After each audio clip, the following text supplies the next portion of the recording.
In the unseen corners of the world's most luxurious hotels, the housekeeping staff hear everything. They know which senator takes bribes, which beloved celebrity is abusive, and which quiet, well-dressed billionaire is actually a monster.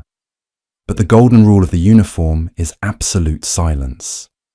You scrub the blood off the Egyptian cotton, you restock the minibar, and you forget.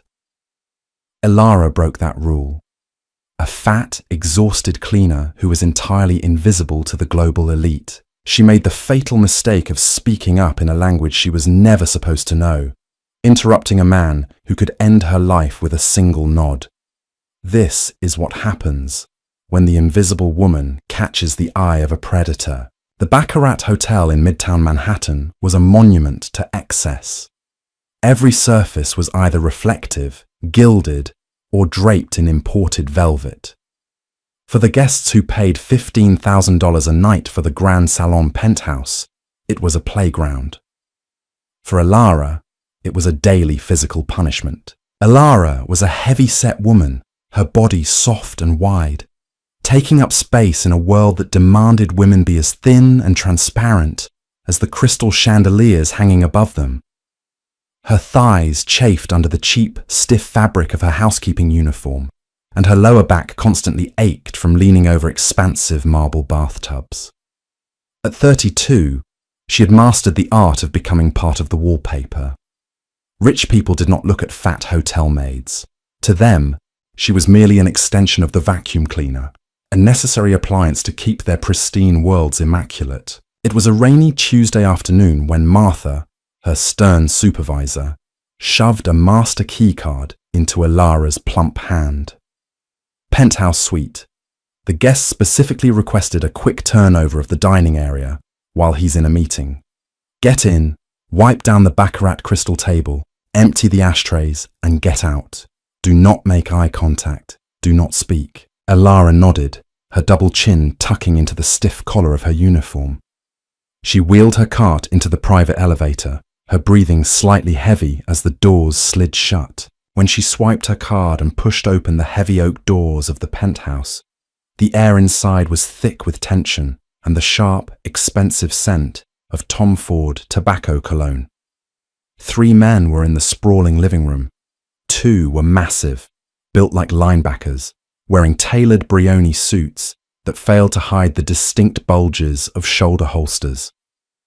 The 3rd man sat at the head of the long dining table, Roman Castiglione. Elara didn't know his name yet, but she instantly recognized the danger radiating from him. He had pitch-black hair swept back from a sharp, aristocratic face, and eyes the color of dark obsidian. He wasn't just wealthy, he was apex royalty of an underworld Elara couldn't even fathom. He held a crystal tumbler of amber liquid, his posture relaxed, yet he gave off the lethal stillness of a coiled viper. Elara kept her head down. She pulled a microfiber cloth from her apron and quietly moved to the far end of the dining table, pretending to focus entirely on polishing a smudge off the glass. Her heart hammered a frantic rhythm against her ribs. She felt too big, too loud, too present in the silent, suffocating room. Suddenly, a burner phone on the table violently vibrated, breaking the heavy silence. Roman gestured with 2 fingers. One of the bodyguards, a man with a jagged scar down his jaw, picked it up and answered. Speak. A frantic, furious voice erupted through the phone's speaker.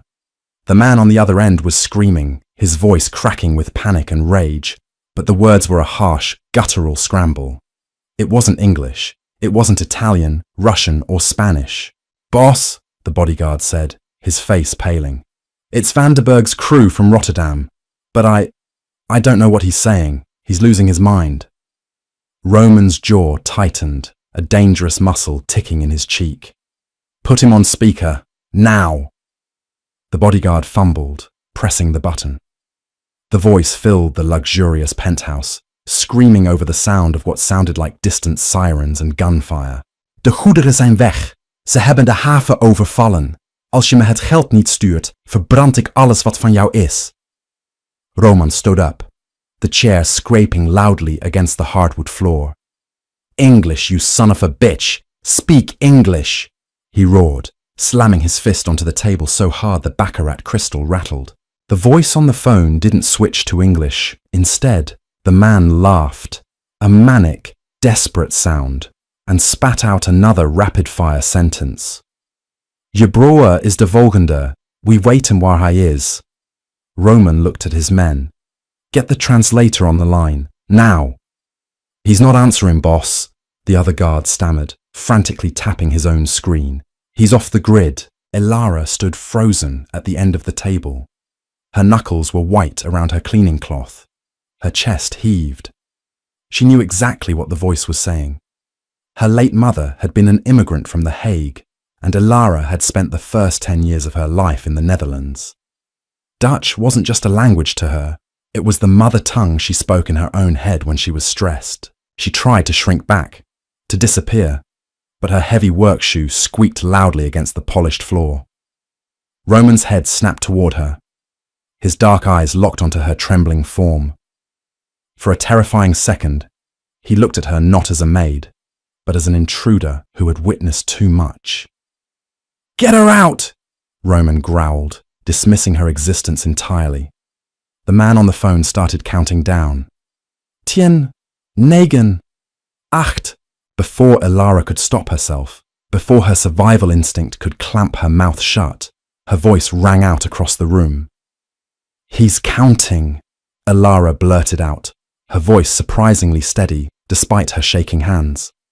"He said the goods are gone. They raided the harbour. He says if you don't send the money, he will burn everything that belongs to you." The entire room froze. The two bodyguards reached into their jackets, their eyes fixed on Elara. Roman slowly turned his full attention back to the fat, sweating maid in the corner. "What did you say?" Roman asked, his voice a low, terrifying whisper. The man on the phone shouted again. "Zeven, Zes." Elara swallowed hard. "He also said, he said your brother is next. He knows where your brother is." A flash of pure, unadulterated murder crossed Roman's face. He snatched the burner phone from the table and held it out toward Elara. "Tell him," Roman commanded, his dark eyes boring into hers, "that if a single hair on my brother's head is touched, I will personally come to Rotterdam and flay him alive." In his language. "Tell him now." Elara dropped her cloth. She wiped her sweaty palms on her uniform skirt, stepping forward. She looked at the speakerphone, took a deep breath, and let the harsh, guttural consonants of her mother's tongue roll off her tongue. "Als je zijn broer ook maar met één vinger aanraakt," Elara spoke, her voice deepening with an authority she didn't know she possessed, "komt hij persoonlijk naar Rotterdam om je leven te vellen." The line went dead silent.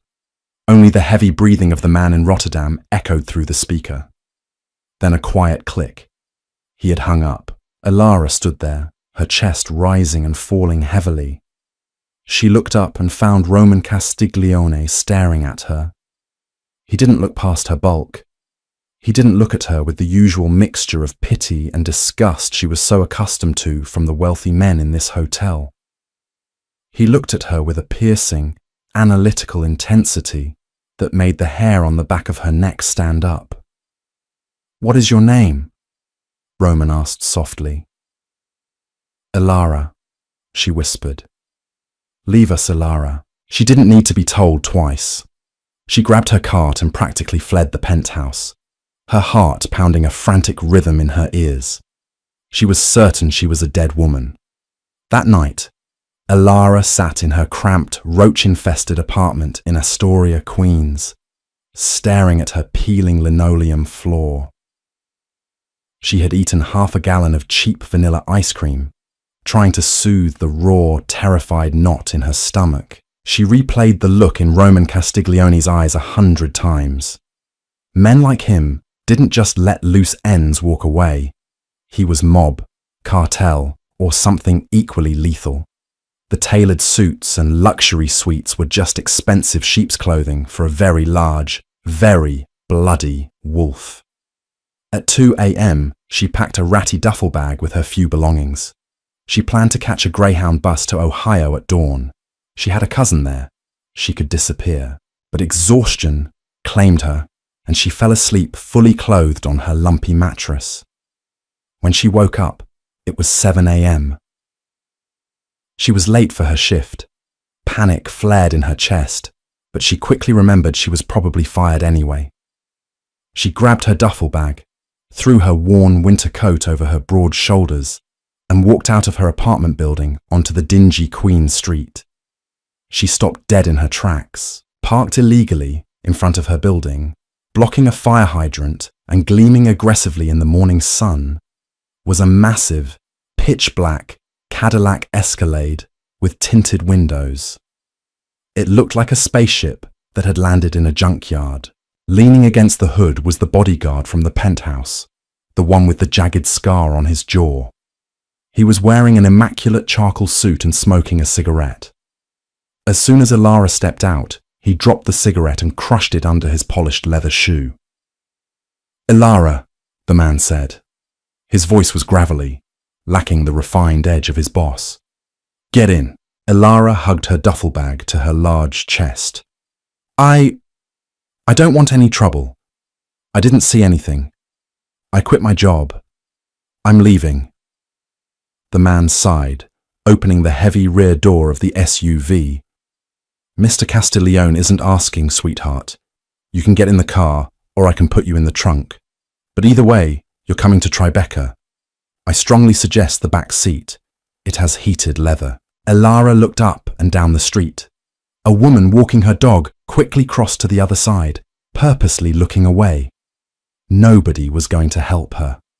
Swallowing her terror, Ilara hauled her heavy frame up into the plush interior of the Escalade.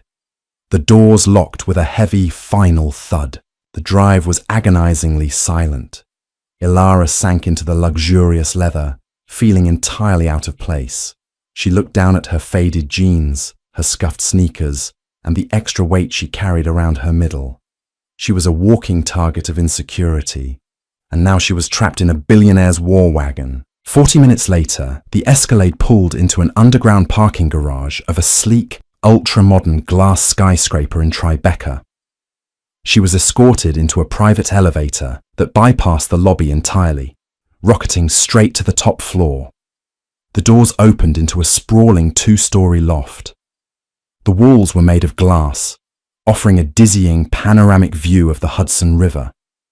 The decor was aggressively masculine: dark woods, brushed steel, and black leather. Roman Castiglione was standing by the floor-to-ceiling window.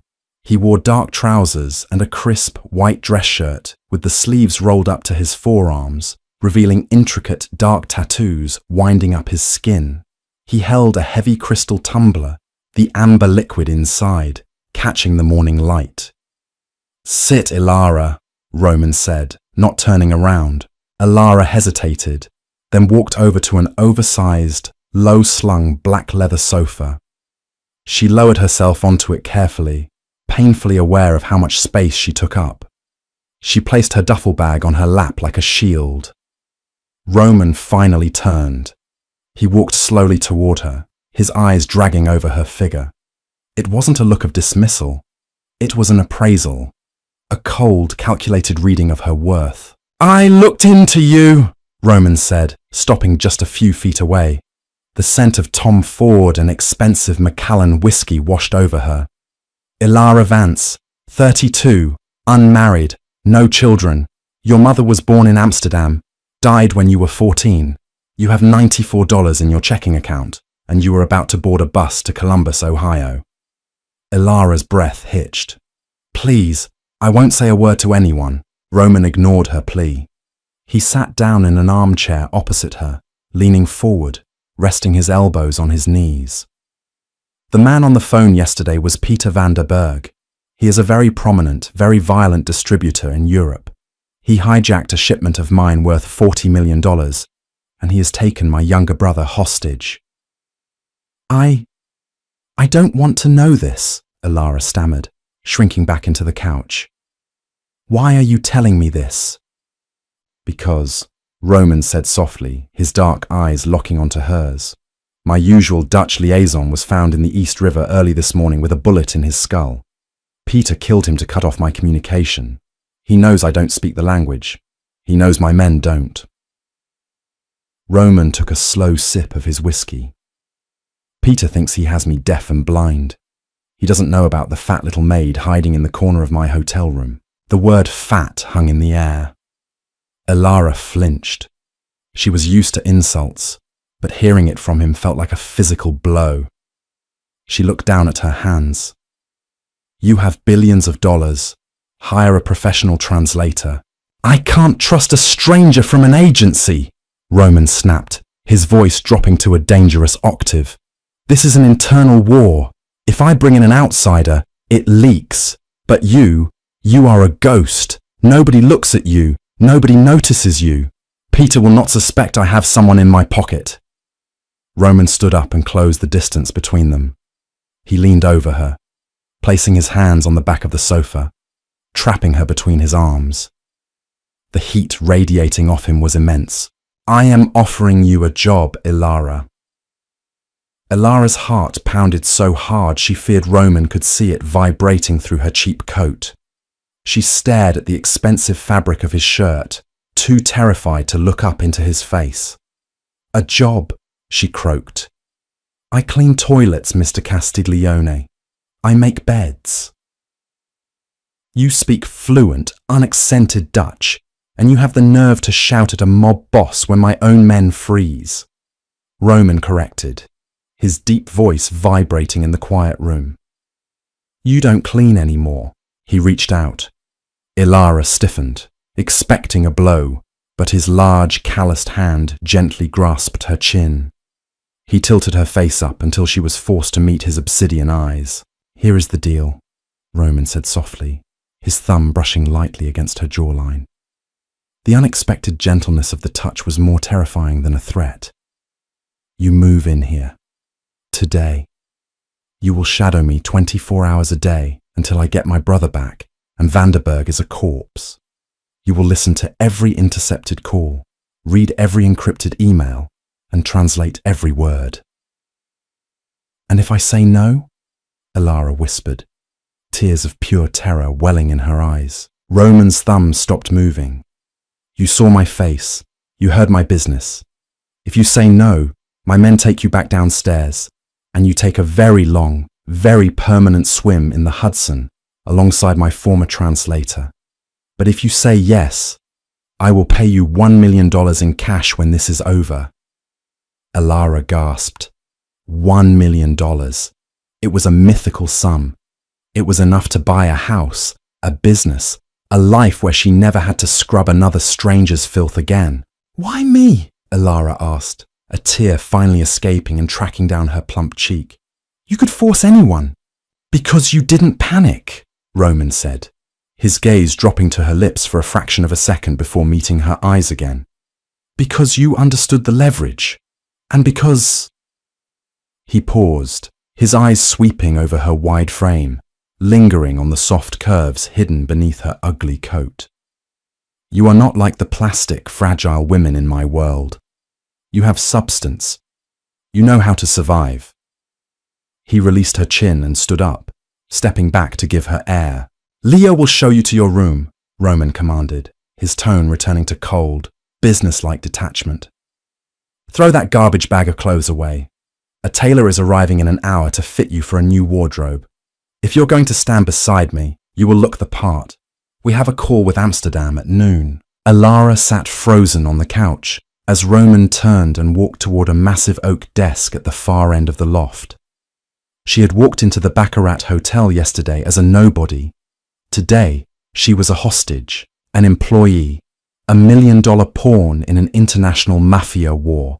An hour later, Ilara found herself standing in front of a floor-to-ceiling mirror in a luxurious guest bedroom. Two sleek, silent women from a high-end boutique were measuring her. They didn't sneer at her size. Under Roman's explicit orders, they treated her like royalty, draping her in rich, dark fabrics. Emerald silks and tailored black cashmeres that hugged her curves rather than hiding them like tents. When Ilara looked in the mirror, she barely recognized herself. The exhaustion was still there in her eyes, but the clothes gave her a formidable presence. She looked solid. She looked powerful. The bedroom door clicked open. Roman stepped in, dismissing the tailors with a flick of his wrist. The women scrambled out, leaving them alone. Roman slowly circled her, his eyes drinking her in. Alara felt her cheeks flush under his intense scrutiny. She crossed her arms protectively over her large stomach. "Stop hiding," Roman commanded softly. He reached out and pulled her arms down to her sides. "You are taking up space in my house, Alara. Claim it. A woman who cowers cannot speak for me. I'm not exactly standard mob wife material," Alara said, the self-deprecating words slipping out defensively. Roman stepped right into her personal space, his chest grazing hers. He looked down at her, a dark, predatory fire igniting in his eyes. "I don't want standard," he whispered, leaning in so close his lips almost brushed her ear. "Standard is boring. Standard shatters. Now, come to the office. Vanderberg is calling, and I need to know exactly how he plans to die." As Alara followed the ruthless mafia boss out of the room, a terrifying, thrilling realization washed over her. She was in a cage, surrounded by killers. But for the first time in her life, the most dangerous man in the room was actually seeing her. And heaven help her, she was starting to like it. Roman's private office was a fortress of soundproof glass and dark mahogany, suspended high above the chaotic streets of Tribeca. A sprawling digital map of the European coastline dominated the far wall, glowing with pulsating red markers. Alara sat rigidly in a high-backed leather chair that felt entirely too large for her, despite her size. She was flanked by Leo, the scarred bodyguard, and Dominic, Roman's tactical commander, a lean, terrifyingly quiet man with pale eyes. Roman stood directly behind Alara. He was so close she could feel the heat radiating from his chest, smell the intoxicating blend of expensive tobacco and cedar. His heavy hands rested on the back of her chair, anchoring her, but also trapping her in his gravity.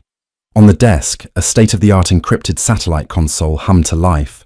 "The connection is secure, boss," Dominic said, his fingers flying across a laptop keyboard. "We are routing through 3 different KPN servers in the Netherlands. Vanderberg won't be able to trace the IP back to New York." "Put him on," Roman ordered, his voice dropping into that lethal, quiet register that made Alara's stomach tighten. The console beeped twice, followed by the heavy, static-laced breathing of Peter Vanderberg. "Castiglione!" Peter's voice crackled through the speaker, arrogant and thick with malice. "Heb je je geld geteld? Of huil je nog steeds om je kleine broodje?" Alara closed her eyes, letting the guttural sounds of her childhood wash over her, stripping away the New York accent, translating the malice into pure data. She pressed the button on her microphone. "He says, have you counted your money, or are you still crying over your little brother?" Alara translated, her voice trembling only slightly. Roman didn't hesitate. "Tell him the money is irrelevant. Tell him I want proof of life.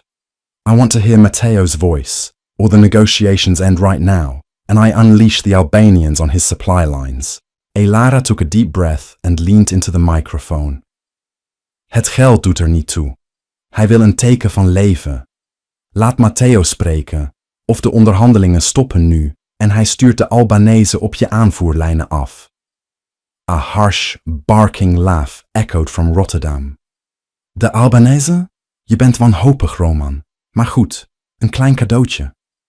"He says you are desperate," Alara whispered, looking up at Roman. "He's giving us a small gift." The line went muffled. There was the sound of a heavy metal door groaning open, followed by the sharp, wet sound of a fist hitting flesh. A young man cried out, a jagged, breathless sound of agony. "Roman!" The voice was faint, thick with pain but unmistakably American. "Roman, don't give them a dime. They're going to kill me anyway, The feed cut off with another sickening thud. Roman's grip on the back of Alara's chair tightened so violently the leather groaned. His knuckles were bone white. The air in the room dropped 10 degrees. 50 miljoen, Peter's voice returned, cold and absolute. In bitcoin. Binnen 24 uur. Anders stuur ik hem in stukjes naar je terug. 50 million, in bitcoin. Within 24 hours, Ilara translated, her heart hammering against her ribs. Or he sends him back in pieces. Tell him he will have his money, Roman commanded, his voice eerily calm. Tell him I need 12 hours to liquidate the offshore accounts. If he touches Matteo again, the deal is off. Ilara relayed the message in rapid, flawless Dutch. Peter grunted his assent and abruptly cut the connection. The room plunged into a heavy, suffocating silence. We don't have 50 million in liquid crypto ready to burn, Dominic said flatly, looking at Roman. And even if we did, Peter will kill him the second the transfer clears. It's standard cartel protocol. I know, Roman said, stepping away from Ilara's chair to pace the length of the room. We need his location, now. Dominic, did you get anything from the background audio? A street tram, a factory whistle. Nothing definitive, Dominic replied in frustration. Just echoes. It's an enclosed space, concrete walls, probably an underground bunker or an industrial freezer. Ilara sat frozen, replaying the audio in her head. She had been listening to the words, but underneath the words, underneath the violence, there was a rhythm. A very specific, mechanical thrumming that her mother used to complain about when they visited her uncle, who worked at the shipyards. It's not underground, Ilara said. Her voice was quiet, but in the tense silence of the office, it sounded like a gunshot. All three men turned to look at her. Ilara swallowed hard, suddenly intensely aware of her soft, wide body under the elegant emerald silk blouse Roman's tailors had provided. She forced herself not to shrink back. When Peter opened the door to where your brother is being held, I heard a horn, a very low, slow blast. It's an APM Terminal's automated crane. I know that sound. My uncle operated one. Dominic frowned, looking at his monitors. An automated crane. Ilara, there are thousands of shipping cranes in Europe. Not that kind, Ilara insisted, her confidence slowly building as the memory sharpened. That deep, double blast sound is a collision warning for the fully automated straddle carriers. They only use that specific model at the Maasvlakte 2 terminal in the port of Rotterdam. It's a highly restricted automated zone. No humans are supposed to be on the floor. Roman stared at her, his dark eyes calculating, predatory, and burning with sudden, fierce admiration. Dominic, Roman snapped. Pull up satellite imagery of Maasvlakte 2. Look for dead zones, abandoned maintenance sheds, or areas where the security cameras have been looped or disabled in the last 48 hours. Dominic's fingers flew across the keyboard. Within seconds, a high-resolution map of a sprawling geometric port facility filled the main screen. He zoomed in on the northern edge.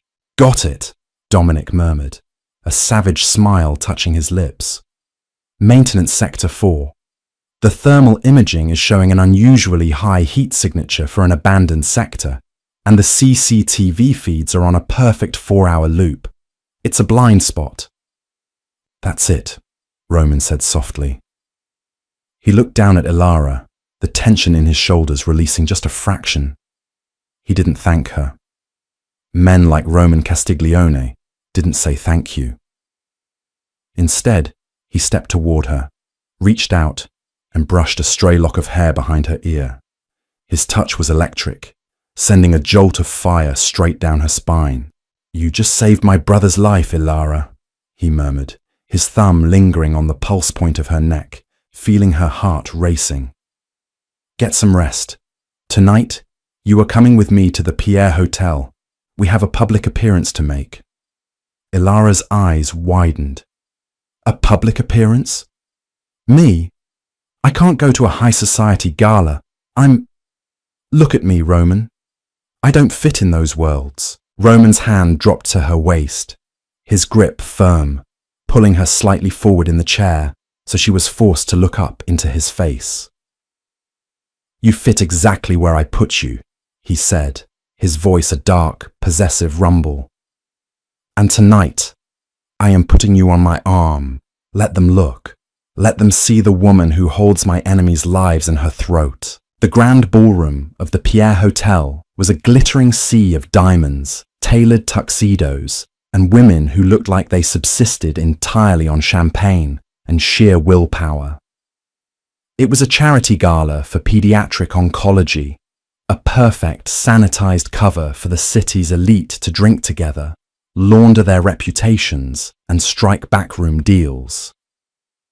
Elara stood in the opulent foyer, feeling like a massive imposter thumb sticking out amidst a collection of fragile porcelain dolls. The tailors had returned that afternoon with a gown that defied logic.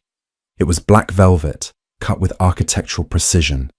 It didn't try to hide her size, it weaponized it.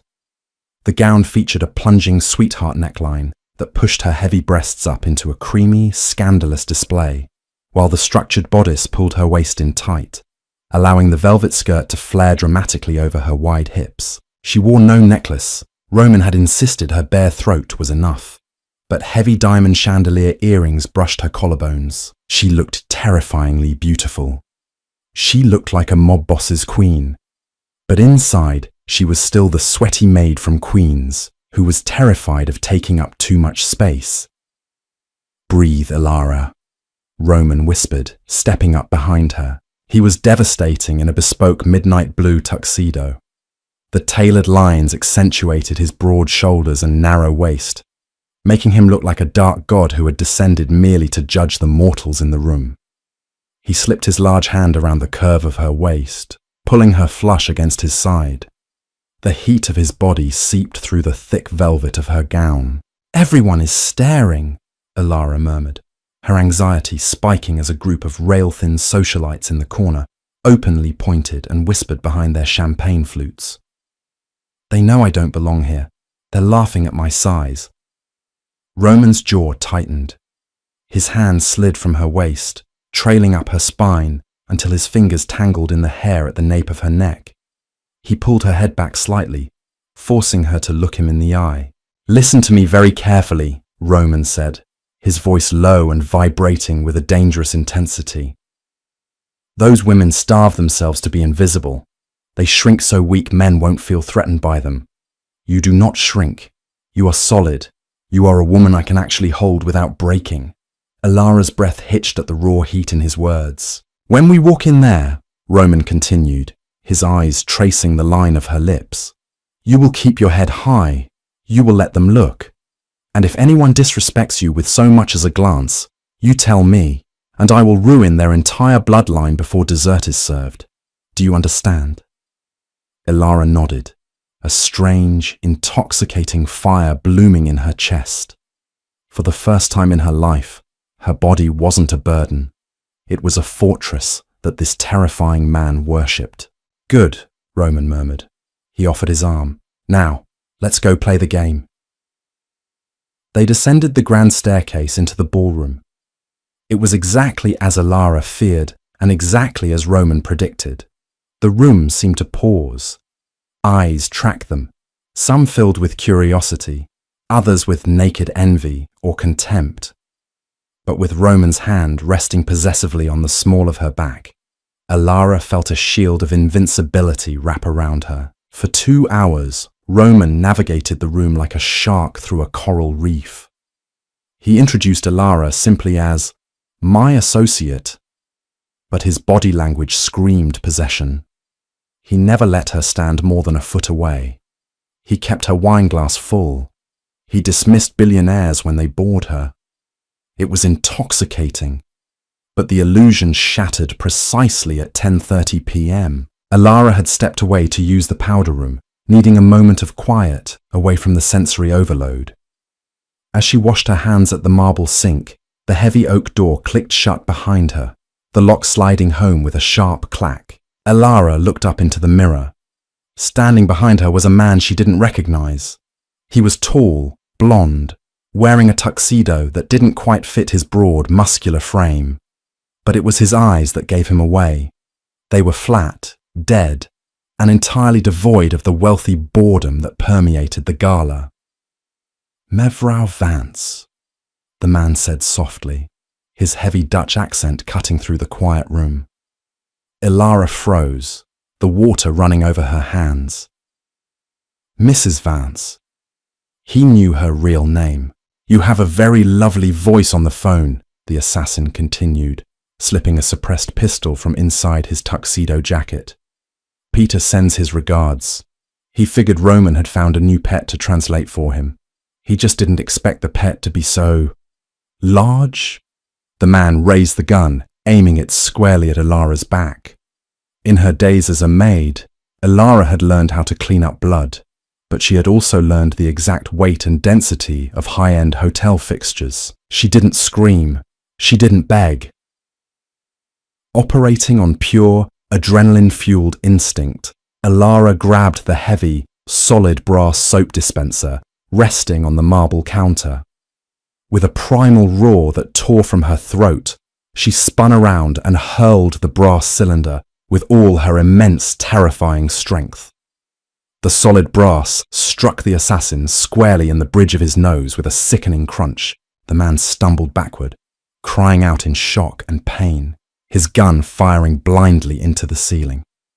The suppressed shot was quiet, just a sharp thwip, but the shower of plaster rained down on them. Before he could recover, Ilara threw her entire body weight forward. All 240 pounds of her slammed into the assassin's chest like a freight train. They crashed to the tiled floor, the gun clattering away under a bathroom stall. Ilara scrambled back, her velvet dress tearing at the hem, her chest heaving. The assassin was groaning, blood pouring from his shattered nose, trying to reach for a knife strapped to his ankle. The bathroom door exploded inward, ripped off its hinges with a splintering crash. Roman was there. He looked like the devil incarnate. His tuxedo jacket was gone, his tie ripped off. He took in the scene in a fraction of a second. Ilara panting against the wall, the bleeding Dutchman reaching for a blade. Roman didn't draw a weapon. He didn't need to. He crossed the room in 2 massive strides, grabbed the assassin by the lapels of his cheap tuxedo, and hauled him off the floor. With brutal, calculated efficiency, Roman slammed the man's head into the edge of the marble sink. Once, twice. The man went entirely limp, sliding to the floor like a rag doll. Roman stood over the body, his chest heaving, his knuckles bruised. He turned slowly to Ilara. She expected him to be furious that she had left his sight. She expected him to treat her like a fragile liability. Instead, Roman dropped to his knees in front of her, uncaring of the blood pooling on the pristine white tiles. His hands framed her face, his thumbs frantically wiping a smudge of plaster from her cheek. "Are you hurt?" he demanded, his voice shaking with a terror she had never heard from him. "Ilara, look at me. Are you bleeding?" "No," she gasped, her hands coming up to grip his wrists. "I'm okay. I hit him with the soap dispenser." A dark, chaotic laugh tore from Roman's throat. He pulled her against his chest, burying his face in her neck, holding her so tightly she could barely breathe. It wasn't the embrace of a boss protecting an asset. It was a man holding onto his anchor. "You are magnificent," Roman breathed against her skin, his lips hot against her pulse point. "You are absolute perfection." He pulled back just enough to look at her lips. There was no hesitation. Roman captured her mouth in a bruising, desperate kiss. It tasted like adrenaline, expensive wine, and absolute possession. Ilara moaned, her large hands tangling in his immaculate hair, kissing him back with a fierce, answering hunger. When they finally broke apart, the air in the bathroom was heavy and thick. "Dominic is moving the strike team into Maasvlakte right now," Roman said, his voice a low growl, his forehead resting against hers. "Let's go home, Ilara. Tomorrow, we burn Peter Vanderberg's world to the ground. The dawn broke over New York City in shades of bruised purple and grey, bleeding through the floor-to-ceiling windows of Roman's Tribeca loft. Elara had not slept. She sat at the mahogany desk in Roman's office, a heavy tactical headset clamped over her ears, an oversized cashmere sweater belonging to Roman swallowing her torso.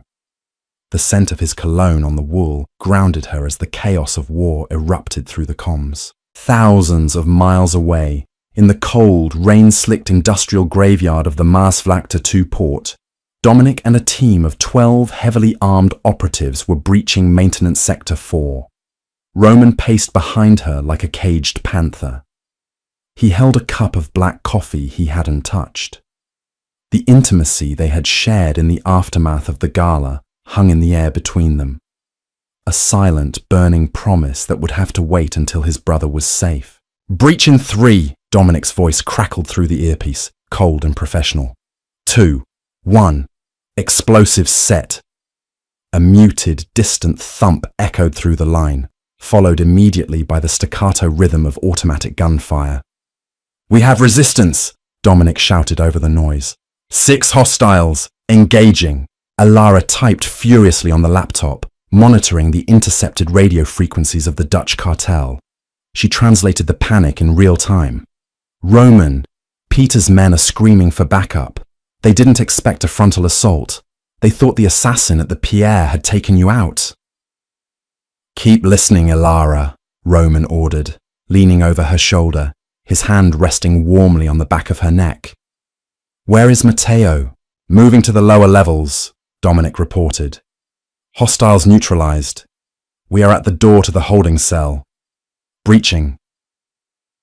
There was a tense silence that felt like hours. Elara stopped breathing.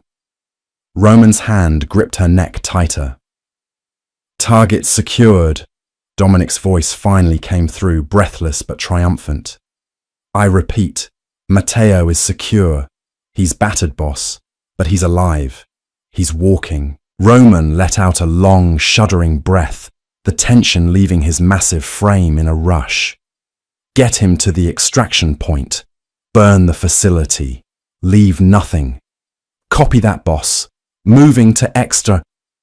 Dominic's voice was suddenly cut off by a deafening explosion.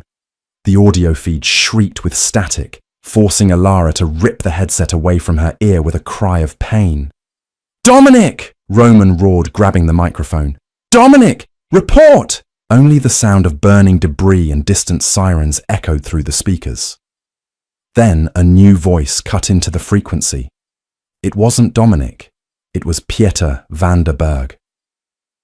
"Did you really think it would be that easy, Castiglione?" Peter laughed, the sound cold and metallic over the radio. "Je bent voorspelbaar." "He says you are predictable," Elara whispered, her blood running cold. "I knew you would trace the crane," Peter continued, his voice dripping with arrogance. "I let your little fat bird hear it. I let you come to Maasvlakte. And while your best men were walking into my trap with your brother, my men were emptying your European armories." Roman's eyes widened in realization. The kidnapping, the ransom, the slip of the crane. It was all a massive, elaborate diversion. "Say goodbye to your brother, Roman," Peter snarled. "And tell the maid I have a special bullet waiting for her." The frequency went dead. Roman violently swept his arm across the desk, sending the encrypted phone and his coffee mug smashing into the wall. "How?" he bellowed, his voice shaking the glass windows. "How did he know we were coming exactly at dawn? The operation was sealed. Only the 3 of us knew the timeline." Elara stared at the glowing monitors, her mind racing. Peter had known their exact movements. He had laid a trap, and he knew Elara was translating. The little fat bird. Her hands flew over the keyboard. She wasn't just a maid who spoke Dutch. Growing up poor, she had spent hours in internet cafes, learning how to bypass security to access free movies and games. She wasn't a hacker, but she knew how to look at server logs. "Roman," Elara said, her voice shaking as she opened the system diagnostics for Dominic's secure communication server. "Roman, look at this." He stepped up behind her, his chest heaving with rage. What? The KPN servers were used to route the calls. Elara pointed to a string of code on the screen. We thought we were hiding our location from Peter, but someone inside your network created a mirror, a back door. English, Elara, Roman growled. Someone didn't just listen to the call, Elara explained, looking up at him, her eyes wide with terror. Someone mirrored our outgoing traffic. They forwarded Dominic's tactical blueprints directly to an IP address in Rotterdam. Peter didn't outsmart you, Roman. You were betrayed. Roman stared at the screen, the betrayal settling over him like a suffocating blanket. Who had access to the server room yesterday? Elara pulled up the access logs. She scrolled down to the timestamps from the previous afternoon, right when they were negotiating the ransom. Her breath caught in her throat. She stared at the name on the screen, unable to process it. Elara, Roman demanded. Who is it? Elara looked up, tears springing to her eyes. It's Leo, Roman. It's Leo.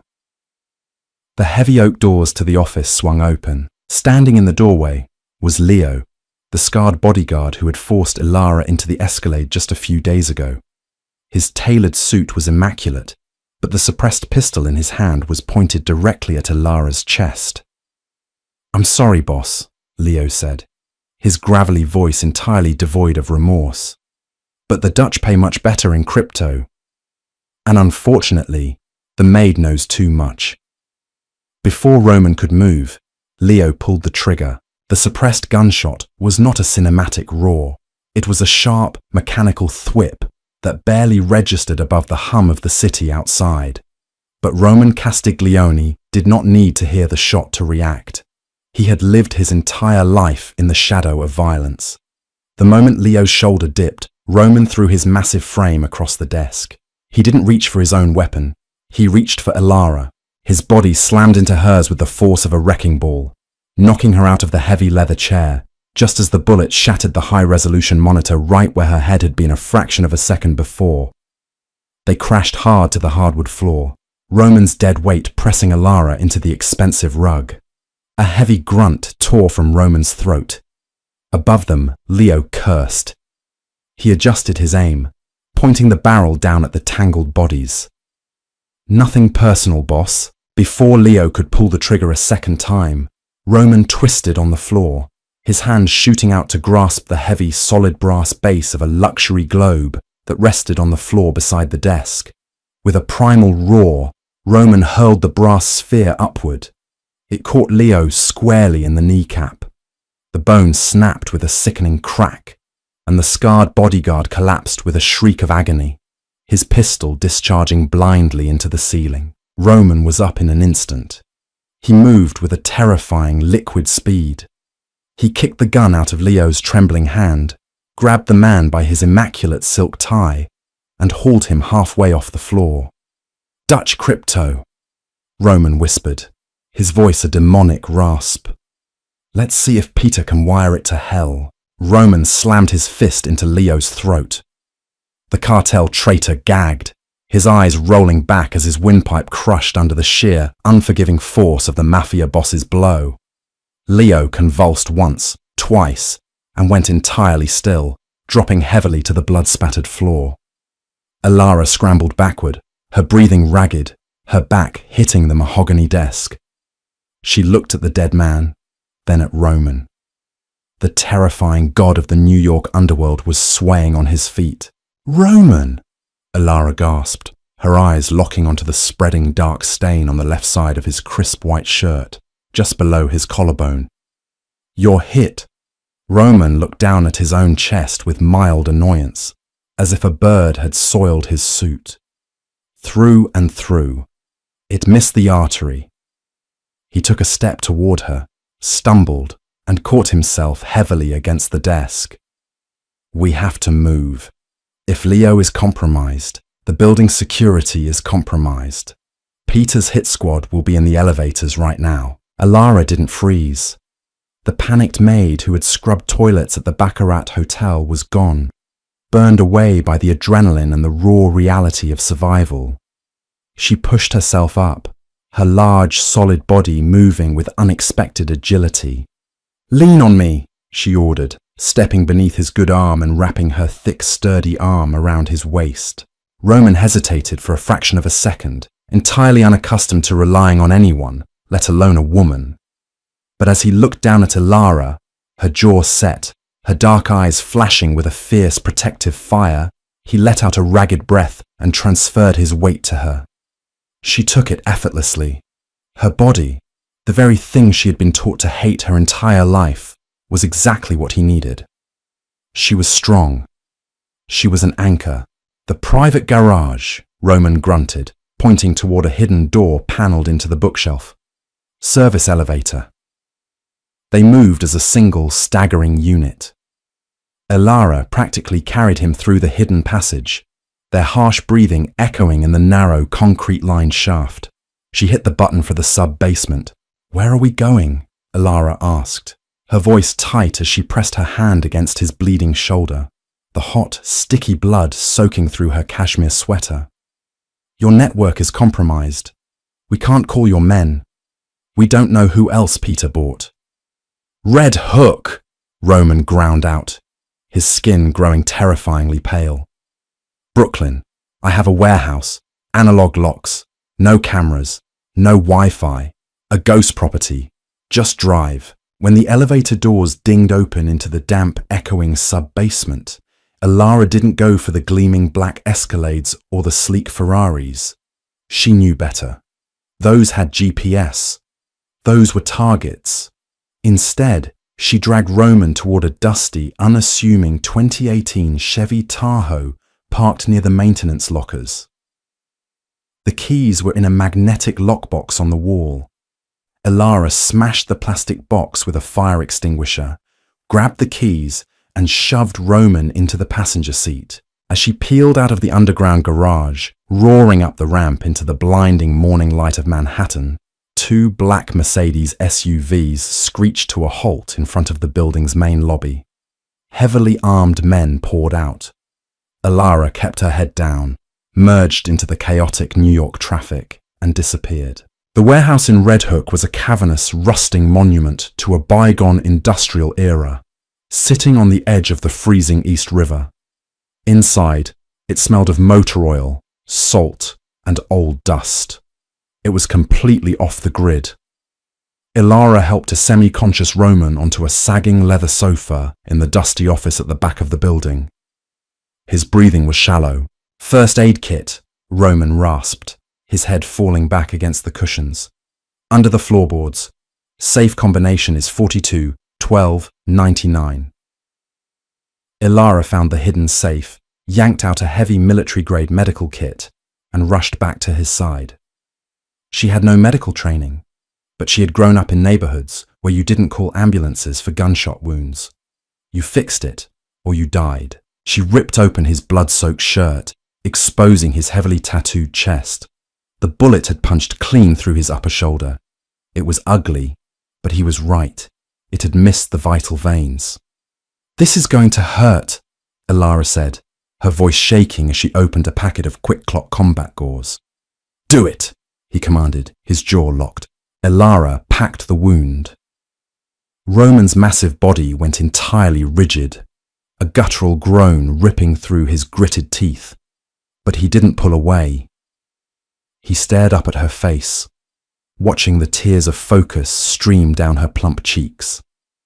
She worked quickly, taping the heavy bandages down, her large, capable hands surprisingly gentle against his skin. When she was finished, she slumped back on the floor, exhausted, wiping the sweat and blood from her forehead. Roman reached out with his good arm, his heavy fingers wrapped around her wrist, pulling her up from the cold concrete and dragging her onto the sofa next to him. "I'm covered in blood," she protested feebly, trying to pull her wide hips away to give him space.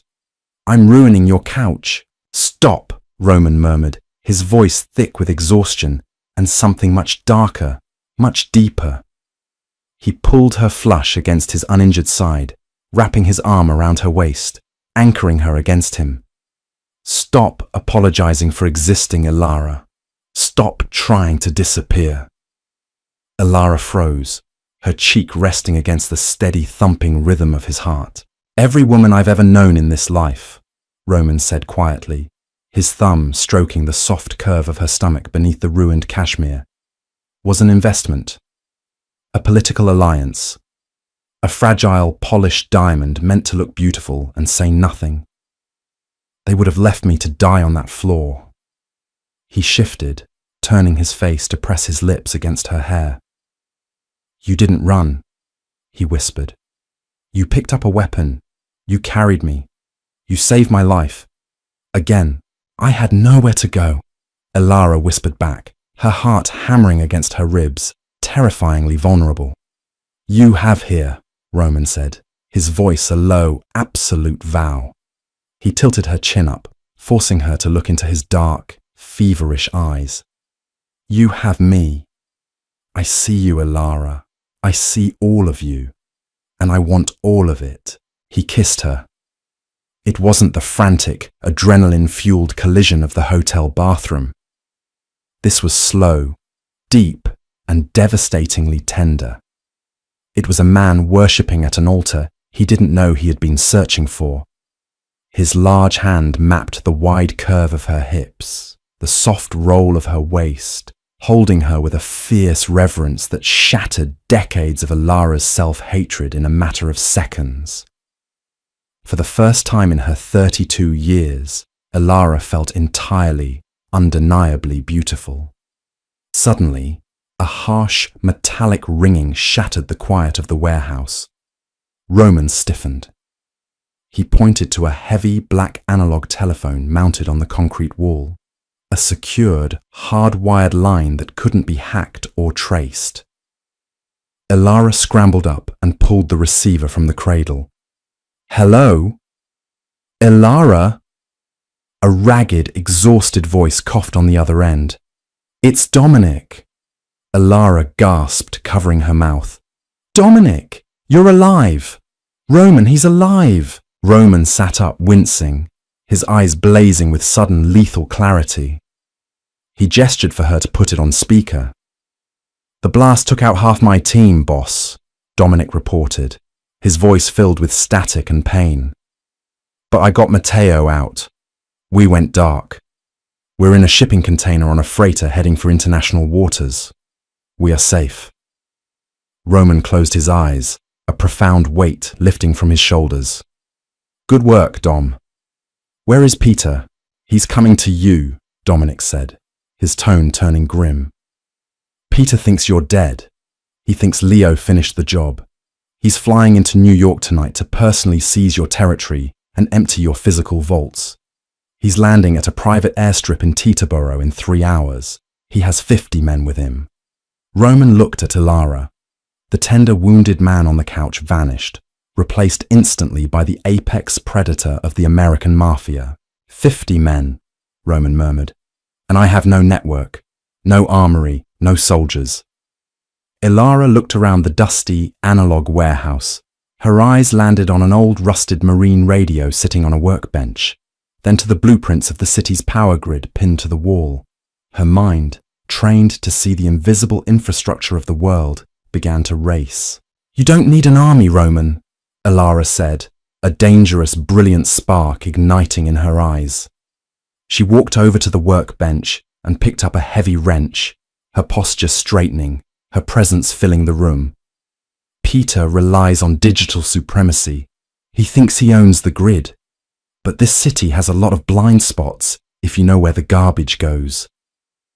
Roman stared at his queen, a slow, terrifying smile spreading across his face. What are you thinking, Ilara? I'm thinking, she said, tossing the wrench from hand to hand, that it's time Peter Vanderberg learns what happens when you mess with the hired help. The private terminal at Teterboro Airport was eerily silent under the midnight sky. A sleek, black Gulfstream jet taxied to a halt near an isolated hangar. Peter Vanderberg stepped off the staircase, adjusting the collar of his bespoke trench coat. He was a tall, arrogant man with cruel, icy blue eyes. Behind him, 24 heavily armed mercenaries fanned out across the tarmac, their assault rifles sweeping the empty shadows. "Where is Leo?" Peter snapped at his lieutenant, checking his encrypted phone. He was supposed to be here with the keys to the Tribeca vault. "Radio silence, sir," the lieutenant replied. "The network is dark." Suddenly, the massive floodlights surrounding the hangar flickered and died, plunging the tarmac into absolute blinding darkness. "Flashlights!" Peter roared, drawing his weapon. Before his men could activate their tactical lights, a voice echoed through the hangar's massive PA system. It was a woman's voice, and she was speaking flawless, unaccented Dutch. "Welcome in New York, Peter," the voice purred. It was smooth, mocking, and entirely unafraid. Peter froze. He recognized the voice. "The maid!" He sneered into the darkness. "Castiglione's fat little pet. Where are you hiding, pig?" "I'm not hiding," Ilara's voice echoed from the speakers, dripping with venom. "I'm just watching you walk into the incinerator, high up in the rusted scaffolding of a forgotten air traffic control tower a mile away." Ilara sat with an analog marine radio patched into the airport's archaic emergency broadcast system. She didn't need to hack a computer. She had physically spliced the wires using duct tape and a pocket knife. "They're grouped at the base of the jet, Roman," Ilara said into her headset, switching to English. "He brought 24 men. They are blind. Copy that, Mia Regina." Roman's voice crackled in her ear. "My queen." On the tarmac, Peter's men formed a defensive circle. "Find the breaker! Get the power back!" Peter screamed. They never got the chance. Roman had not called his digital network. Ilara had advised him to call his ghosts, the old guard, the retired enforcers, the men who operated before smartphones and crypto, the men who owed their lives to Roman's father. They had answered the call. From the shadows of the hangars, a fleet of heavy, unlit semi-trucks suddenly roared to life. They didn't fire weapons, they simply accelerated. 80,000 pounds of American steel slammed into the Gulfstream jet, crushing its landing gear and snapping the wing like a twig. Aviation fuel flooded the tarmac. Peter's men scattered in absolute panic, firing blindly into the dark, but their bullets sparked harmlessly against the reinforced armor of the heavy trucks. Roman stepped out of the shadows. He wore a black tactical vest over his bandaged shoulder, holding a heavy pump-action shotgun. He looked like a god of war. "Castiglione!" Pieter shrieked, covered in aviation fuel, aiming his pistol wildly. "You're dead!" "I have a very good doctor," Roman replied coldly. Roman didn't monologue. He didn't gloat. He simply raised the shotgun and fired. The blast caught Peter squarely in the chest, lifting the cartel boss off his feet and throwing him backward into the wreckage of his own multi-million-dollar jet. He hit the ground and did not move. Seeing their boss dead and smelling the highly explosive fuel pooling around their ankles, the remaining Dutch mercenaries threw down their weapons, raising their hands in the darkness. The old guard stepped out of the trucks, securing the prisoners with zip ties. It was over in less than 3 minutes. An hour later, the New York skyline was bleeding gold and pink with the rising sun. Roman stood on the roof of the Red Hook warehouse, watching the light hit the water. The heavy steel door creaked open behind him. Ilara stepped out into the chilly morning air. She was wearing Roman's oversized coat over her ruined dress, her hair messy, her face smudged with dirt. To Roman, she had never looked more magnificent. He turned, dropping his cigarette, and closed the distance between them. He wrapped his good arm tightly around her waist, pulling her flush against him. "Dominic just called," Roman murmured, resting his forehead against hers. "He and Matteo touched down in Sicily. The Dutch cartel is scrambling. The war is over." "And the $1 million?" Ilara asked, a small tired smile playing on her lips. Do I still get my payout? Roman let out a low, rumbling laugh that vibrated against her chest. He kissed her, deep and possessing, claiming her mouth with a fierce, burning permanence. You don't get a payout, Ilara, Roman whispered against her lips, his dark eyes locking onto hers with absolute devotion. You get the bank. You get the empire. You are never cleaning another room, and you are never hiding in the shadows again. From today until the day I die, you are exactly where you belong, at the head of the table. Ilara looked out at the city she had scrubbed and polished for years. She was no longer a ghost. She was no longer invisible. She leaned her heavy, beautiful body into the most dangerous man in New York, and for the first time in her life, she felt completely, wonderfully safe. Wow! What a phenomenal conclusion to Ilara and Roman's story.